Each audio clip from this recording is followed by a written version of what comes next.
ലുഹറെന്നും മഹലെന്നും 5 നിസ്കാരം ചെയ്താലും 5 പൂജ ചെയ്താലും ഫലം ഒന്നല്ലേ കിട്ടുവാൻ അല്ലേ? നീ എങ്ങനെയാ മുത്തപ്പന്റെ ഭക്തിയാവുന്നത്?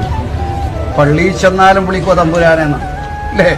പള്ളിയറയിൽ ചെല്ലുമ്പോഴും വിളിക്കുന്നത് എന്റെ തമ്പുരാനെ തന്നെയല്ലേ? അതുകൊണ്ട് മുത്തപ്പൻ എന്നാ ഇപ്പൊ പറയേണ്ടത്. വിളക്ക് വെക്കുന്ന പള്ളിയറിയോ നിനക്ക്? എന്റെ പറപ്പള്ളിയിൽ അനുഭവം 5 പള്ളി അനുഭവം കൽപ്പിച്ചിരിക്കുന്ന കാലവും മുഹൂർത്ത അനുഭവം കൽപ്പിച്ചു അല്ലേ?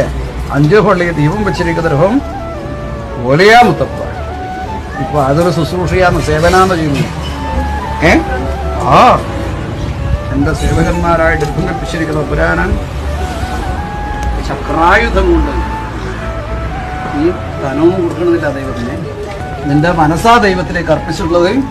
അതിന്റെ കൃപയും കടാക്ഷം കൊണ്ട് നല്ല ജീവിതം നയിക്കാൻ എന്റെ തമ്പുരാൻ എത്തിക്കണം അല്ലേ?